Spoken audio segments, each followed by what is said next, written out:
Africa Content TV.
ọlọ́wọ́ bá ní.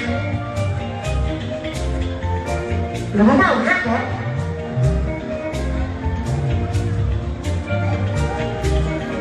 Ìṣẹ̀lẹ̀ ẹ̀yà mi létí.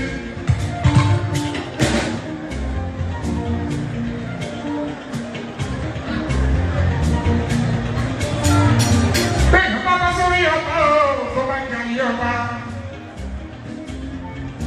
Ikú ṣe fúnra. Especially ẹni bá bọ̀ bọ̀ kékeré ìjọba wọ́n máa ń pa ládùúgbà wọ́n lò ti ọmọdé jẹ kẹ́ẹ̀ pàpà lò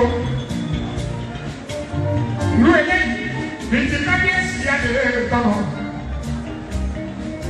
ọba bá dé tọ̀nà kò ní jẹ́ ọpẹ́ 64 still counting lórí ààrẹ bàbá mi. Kábíyèsí ẹ̀ fún àwọn ẹ̀kọ́ ogún ọdún la ṣe lẹ́kùn àṣẹ nígbà àmì ọ ẹ̀yin ọba lálẹ́ àjẹmọ́ àjẹtọ́ nínú ẹ̀ka àfihàn nínú owó ńláńlá ẹ̀ ò ní padà àtọ́rọ́ jẹ kábíyèsí àlọ́wọ́ lé Nàìjíríà àwọn tèmi àjílé gbọ́ngọ́ náà kò ní jẹ́ òpẹ́. Ẹlẹ́wọ̀n kò fẹ́ fún mi àfihàn.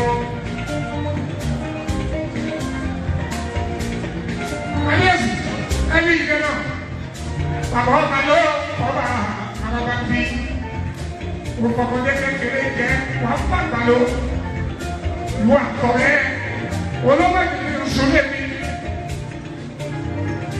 Kábíyèsí ọba ní sẹ́rí.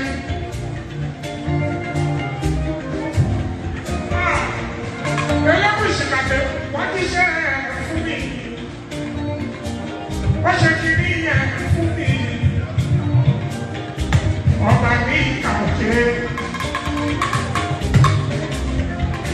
Ó dáná lẹ́yìn àdé orí ọ̀gbìn. 5th anniversary, wedding anniversary. Àyàwó sùwìtì àbísà.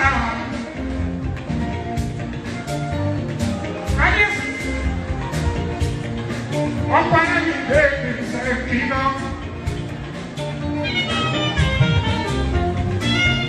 Ẹlẹ́kùn ṣe gbogbo àwọn olóyè wọ́n ṣe ọlọ́wọ́ ṣe ọlọ́wọ́ Sálúsù wọ́n ti ṣe fún mi.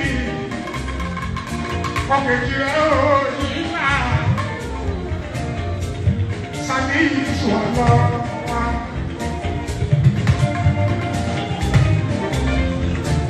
Kìnì wo ló dájú gbogbo ńláyé? Àṣọ ìwé wọ́n tún fọ́ ọdún nípa yẹra wa.